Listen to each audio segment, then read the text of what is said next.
సరే వాళ్ళు already admit చేశారు ఈ డబ్బులు మావే మా ఫండ్ ఇక్కడి నుంచి వెళ్తుందని అటువంటిప్పుడు ఏం చేయొచ్చు అక్కడ అడ్మిట్ చేస్తే ఫండ్ వెళ్తుంది అన్నప్పుడు ఎగ్జామ్ చేయాలని తప్పకుండా మళ్ళీ ఏంతో అక్కడ వెళ్తుందో ఎట్లా తెలిసింది అంటే అందులో ఒక కేసులో ఎఫ్ఐఆర్ అయింది రాధాకృష్ణ టీం పట్టుకుంది ఆ ప్రాపర్టీ ఆ అమౌంట్ ఎలక్షన్ కోసం తీసుకెళ్తున్నా వాళ్ళు చెప్తున్నారు లింగంపల్లి కేసు ఏదో ఆ కేసులో ఆ కేసు క్వాష్ అయింది క్వాష్ అయిన తర్వాత ఇప్పుడు ఇందులో ఆయన స్టేట్మెంట్ యూస్ఫుల్ కాదా యూస్ఫుల్ కాదు ఇప్పుడు క్వాష్ అయినాక అమౌంట్ క్లెయిమ్ చెప్తారు కదా నాది బయట అమౌంట్ నాది అనవసరంగా పట్టుకున్నారు నేను ఇది ఎలక్షన్ సంబంధం కాదు నేను పలాని బిజినెస్ తీసుకుపోదని చెప్పి హైకోర్టు వేసి డైరెక్ట్ తీసుకుంటారు కరెక్టే కానీ నా ఫోన్ ట్యాప్ చేస్తున్నారని ఈ ఒక్క విషయం కాదు చాలా విషయాలు లీక్ అయినా ఆయన ఏమైనా కంప్లైంట్ ఇస్తే ఆయన కంప్లైంట్ ఇస్తే వ్యాలిడిటీ ఉంటుంది వితౌట్ లేకుండా నాతో ఎట్లా ఐడెంటిఫై చేసిండు నా లెజిటిమేట్ ప్రాపర్టీ వచ్చి పట్టుకుని నన్ను ఇన్సల్ట్ చేసిండు అని ఆయన కంప్లైంట్ ఇచ్చేస్తే మాత్రం ఈయన అగైన్ రెస్పాన్సిబిలిటీ వస్తుంది ఫిక్స్ అవుతుంది అచ్చా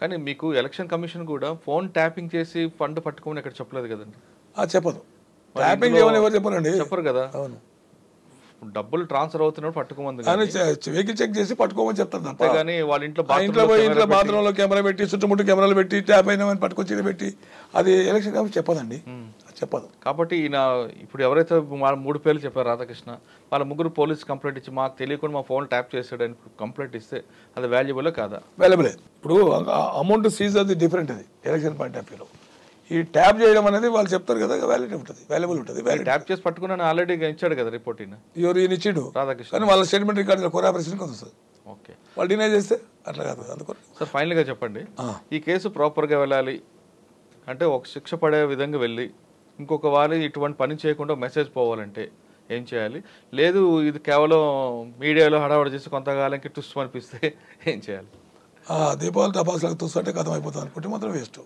శిక్ష పడాలి చేయాలనుకుంటే మాత్రం ఇన్వెస్టిగేషన్ ప్రాపర్ లైన్లో పోవాలి ఇప్పుడు డాక్యుమెంట్ ఎవిడెన్స్ ఉంటుంది ఇట్లా సర్కమస్ ఎవిడెన్స్ ఉంటుంది ఐ విట్నెసెస్ ఉంటారు కొరాబరేటివ్ ఎవిడెన్స్ ఉంటుంది ఇవన్నీ కూడా రికార్డ్ చేయాలి చేస్తున్నచ్చు అనుకుంటే ఎందుకంటే వాళ్ళంతా ఇన్వెస్టిగేషన్ సుప్రీం స్పెషలైజేషన్ పర్సన్స్నే పెడతారు జనరల్గా 4 నెలలతో ఒక డీసీపీ సూపర్వైజర్ నడుస్తుంది కనుక వాళ్ళు గైడ్ చేస్తారు ప్రాపర్గా అని మనం ప్రెజ్యూమ్ చేయాలి కానీ రాధాకృష్ణ గారు అంత ఓపెన్గా చెప్పడం ఏమైనా కారణం ఏమనుకోవచ్చు రాధాకృష్ణ బాల్ అక్కడ పక్కేసాడు ఆయన కనెక్షన్ ఎట్లుంటుంది ఈయనకు రాధాకృష్ణకు సుప్రీం అనే కనెక్షన్ వాడు పెట్టాడు కదా సుప్రీం వాడు ఆయన చెప్తే ఆయన ఈయన చెప్పినట్టు మళ్ళీ ఈయన ఆయన చెప్పిండు ఆయన చెప్పిన ఇట్లా కాదు కదా మళ్ళీ ఇంకా వచ్చి మళ్ళీ బాల్ ఇక్కడ ఆగింది సుప్రీం అనే పదం క్లియర్గా వచ్చింటేనేమో రికవరీ పోర్షన్ ఉంటుంది కదా కనెక్టివిటీ ఇస్తారు వీళ్ళు రికవరీలో కనెక్టివిటీ ఇస్తారు స్టాండ్ అవుతుంది కదా సెకండ్ క్వశ్చన్ అట్లా ఆ పొజిషన్ అట్టుంటే మాత్రం డెఫినెట్గా ఆయన పేరు బయటకు వస్తుంది నోటీస్ సర్వ్ చేయడానికి వీలుంటుంది ఇక మన వాళ్ళు మీడియా వాళ్ళు ఊహించుకుంటున్నారు సీఎం అయిపోయాడు పేరే రాలే కదా name has to be disclose evidence has to be దీంట్లో ఇంటి పెద్ద మనిషి పాత్రనే ఉంటుంది సార్ ఆయన చెప్పాడు నేను చెప్తున్నాడు ఆయన దగ్గర వెళ్ళేసరికి నేను చెప్పలేదు అన్నాడు అనుకోండి ఇప్పుడు ఏమవుతుంది hearsay evidence is not admissible అని లా చెప్తుంది హియర్సే ఎవిడెన్స్ చెవులిని నోటితో చెప్పింది కాదు కన్నతో చూసింది ఎవిడెన్స్ అని చెప్తాం ఇప్పుడు చెవులిని చెప్పిన కథ కానీ చెప్తుంది ఆవు కథలాగా అందుకొరకు అడ్మిసిబుల్ కాదు అది ఆయన కూడా ఫిక్సప్ చేయడానికి ఎక్కడ లేదు కదా లేదు మళ్ళీ హియర్సే ఆయన ఓవరాల్ గా చెప్పుంటాడు మా పార్టీ గెలవ చూడండి రా అంటే వీళ్ళు ఓవర్ యాక్షన్ చేసి ఉండొచ్చు కదా ఓవరాల్ గా చెప్పింటాడు మోరల్ గా కూడా బైండింగ్ ఉంటుంది సార్ ఓవరాల్ గా మన పార్టీ గెలిచే విధంగా చూడండి అని ఒక మాట అండొచ్చు అనుకుందాం అవును లీగల్ గా ఇల్లీగల్ గా చేయమని నేను చెప్పుండకపోవచ్చు అనుకుందాం అది అనుకుందాం కానీ వీళ్ళు ఓవర్ యాక్షన్ చేసి దీన్ని బిల్డప్ చేసుకుంటూ వెళ్తే ఆయన దగ్గర మార్కులు కొట్టాలనే కాన్సెప్ట్ చేసుకోవచ్చు ఆయన ఎందుకు బాధ్యత అవుతాడు అరెస్ట్ వరకు పనికొస్తుంది తర్వాత స్టాండ్ కాదు ఆయన బాధ్యత చేయడం కరెక్ట్ కాదు కదా ఇప్పుడు ఒక స్టేట్మెంట్ నేను ఒక పొజిషన్ ఉన్నాను సార్ లేదా మీరే ఒక పొజిషన్ ఉన్నారు మీరు నేను కలిసి కొన్ని సంవత్సరాలు జర్నీ చేస్తున్నాం నెక్స్ట్ మనం పవర్లో రావాలి మీరు అడిగి ఉండొచ్చు నీకు పోస్ట్ ఇచ్చాను హెల్ప్ చేయు మన పార్టీ మళ్ళీ రావాలి ఈ విధంగా కోఆపరేట్ చేయని ఉంటారు మీరు లీగలా ఇల్లీగలా నాకు చెప్పలేదు జస్ట్ ఒక చిన్న రిక్వెస్ట్ లాగా అన్నారు నేను మిమ్మల్ని మీ దగ్గర మార్కులు కొట్టడానికి నేను ఇవన్నీ అక్రమాలను దండుకుంటూ తీసుకొచ్చా నిజంగా నా ప్రభుత్వం వచ్చుంటే మీ దగ్గర మార్కులు కొట్టేవాడిని మీరు రాలేదు కాబట్టి ఇప్పుడు మిమ్మల్ని నేను ఫిక్సప్ చేస్తా ఉంటే మీరు చెప్తే కాబట్టి నేను చేశాను అని చెప్పింది తప్పించుకున్నది అది మీకు వాల్యుబుల్ కాదు దానికి ఎవిడెన్స్ అని మీరేం అడుగుతున్నారు ఏ రోజు ఎప్పుడు ఎక్కడ చెప్పినది కూడా వస్తుంది స్టేట్మెంట్ కరెక్టే సార్ వచ్చినా నేను నీలో చెప్పలేదు కదండి చెప్పలేదంటే టవర్ లొకేషన్ ఉంటుంది presume may presume cell presume conclusive proof అని ఉంటుంది ఎవిడెన్స్ అట్లా నేను లీగల్గా చేయమని కానీ ఇల్లీగల్గా చేయమని చెప్పలేదు. అవును, మీరు మీకు నా దగ్గర మార్కులు కొట్టడానికి మీరే ముందుకు వెళ్ళారు. అది ఎప్పుడు వస్తుంది? మురళి డిఫెన్స్లో అడ్వకేట్ పెట్టినప్పుడు వస్తుంది, ముందు రాదు కదా. అరెస్ట్కి అయితే స్టేట్మెంట్ పనికి వస్తుంది కదా. అందుకే అక్కడ టెలిగ్రాఫ్ యాక్ట్ పెట్టాలని వాళ్ళు చూస్తున్నారు. టెలిగ్రాఫ్ యాక్ట్ అదే section 40 abetment or inducing computer offence, దాని కింద పనికి వస్తుంది. కాకపోతే ఏంటంటే అది అరెస్ట్ చేయడానికి స్టేట్మెంట్ పనికి వస్తుంది మళ్ళీ. తర్వాత కోర్టులో ట్రయల్ ఉంటుందా పోతా, సెకండ్ క్వశ్చన్ అది. అప్పటి వరకు అయితే బదనాం కింద అయిపోతాడు కదా మొత్తం. దానికి పనికి వస్తుంది. ఒక ఐపీఎస్ ఆఫీసర్ స్టేట్మెంట్ ఇస్తున్నట్టే there must be some sanctity, అంటే ఐపీఎస్కి ఉన్న శాంటిటీ. మరి ప్రభాకర్ రావు కూడా ఫేర్ అండ్ పర్సనాలిటీ. అవును, మరి ఆయన అయితే అబద్ధాలు చెప్పడు. రికార్డ్ లేదు, ఆ రికార్డులే, ఆ ట్రాక్ రికార్డు లెక్క లేదు. ఆయనకు మేము భారతీయుడు అంటుంటివి. భారతీయుడు అన్నప్పుడు సినిమా వచ్చింది చూడు, భారతీయుడు అంటుంటివి. సార్ అయితే అట్లా చెప్పడు. దీంట్లో అసలు కథ దాగి ఉందని చెప్తున్నా Murali, right from the beginning. ఆడికెళ్ళి ఇప్పుడు ఫీడ్ అవుతున్నాను, నువ్వు ఇట్లా చెప్పు, నువ్వు ఇట్లా చెప్పు, ఇట్లా చెప్పు అంటే అట్లా చెప్తారు. పలుకులు పేరెంట్స్ అని పలుకుతున్నాయి. పలికించడం ఒక అసలు బయటకు వస్తున్నాడు కదా. మళ్ళీ ఇప్పుడు రాధాకృష్ణ స్టేట్మెంట్లో సుప్రీం అనే పదం వచ్చింది. మరి ఆ సుప్రీం అంటే మళ్ళీ ఈ సుప్రీం ఎందుకు చెప్పాడు? సుప్రీం ఎందుకు వచ్చి చెప్పాడు కదా. ఎస్ఐబికి చెప్పాడు. ఎస్ఐబి అనేది రేర్ సీక్రెట్ ఆర్గనైజేషన్. అప్పుడు పడితే సీఎం గలోనికి లేదు. ఇన్స్ట్రక్షన్స్ ఏమైనా పాస్ అయినా త్రూ డీజీకెళ్ళి వస్తాయి. అంటే ప్రొసీజర్లో అంటే డైరెక్ట్ అయితే రావు కదా మళ్ళీ. మరి అట్లప్పుడు ఆయనది డాడ్జ్ అవుతుందంటేనే మిలియన్ డాలర్ క్వశ్చన్. మరి ఎట్లా చేస్తారు ఇంకా అనేది peoples are closely observing intellectuals అని. అరే అప్పుడు డీజీ లేదు ఏందిరా బాబు ఏనంటున్నారు చాలా మంది అడిగి నాకు. మనం ఏం చేస్తాం భయ్, నేను ఏమైనా అయిపోనా కాదు కదా. జరుగుతుంది ఇన్వెస్టిగేషను, ఒక ఐపీఎస్ ఆఫీసర్ సూపర్వైజ్ చేస్తున్నాడు, ట్రాన్స్పరెన్సీ ఉంటుందనే మనం ఊహిద్దాము. లేనప్పుడు కోర్టు ఉంది, కోర్టులో చూసుకుంటారు అనే కాన్సెప్ట్ కింద మాట్లాడుతుంది తప్ప చేయాలి, మంచిగా చేయాలి. ఎవరైతే ఎందుకు మురళి ఆల్ ఆర్ ఈక్వల్ బిఫోర్లా, మీ జీవితాలు అయితే నాశనం అయిపోయినాయి ఇప్పుడు.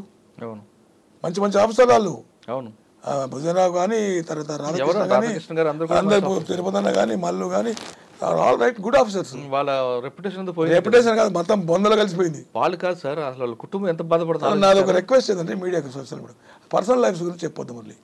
ఎవరైనా సరే ప్రతి వ్యక్తికి పర్సనల్ డిపార్ట్మెంట్స్ ఉంటాయి, అవి మనం ఈ కేసులో తీసుకురావద్దు అనేది నా పర్సనల్ రిక్వెస్ట్. మీరు ఏమని చెప్పండి దాని మీద. కానీ వద్దు అనేది నువ్వు ఎవిడెన్స్ దీని ప్రకారం చూడండి.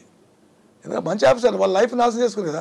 ఈ లైఫ్ నాశనం ఇప్పుడు జనరల్ ఒక కేసులో నేను ఏం చేసిన అంటే ఒకటి బర్నింగ్ కేసులో 164 చెప్తామని తీసుకుపోయినా డైరెక్ట్ డిక్లేర్ చేయడానికి ఊరేడు. దాంట్లో ఆమెకి 2 పిల్లలు ఉన్నారు.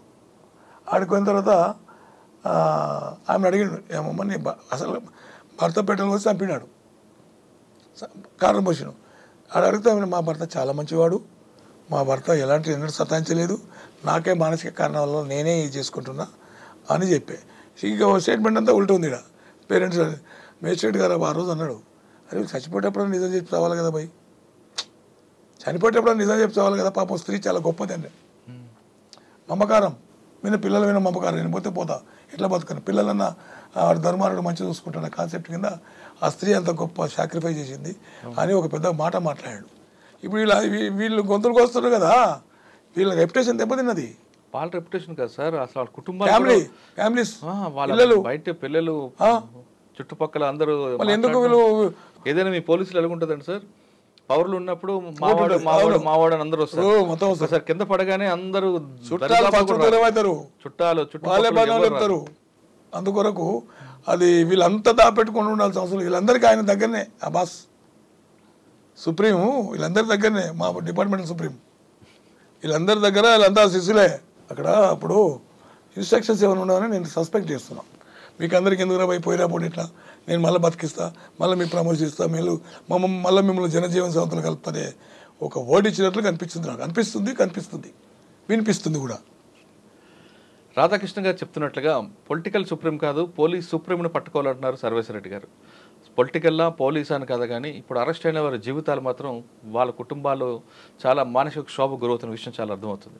ఇప్పుడు అరెస్ట్ అయిన అందరూ కూడా వాళ్ళ సర్వీస్లో మంచిగా పనిచేశారు, చాలా మంచి పేరు తెచ్చుకున్నారు, లా అండ్ ఆర్డర్ కంట్రోల్ కూడా బాగా చేశారు, ఇన్వెస్టిగేషన్ పర్ఫెక్ట్గా చేశారు.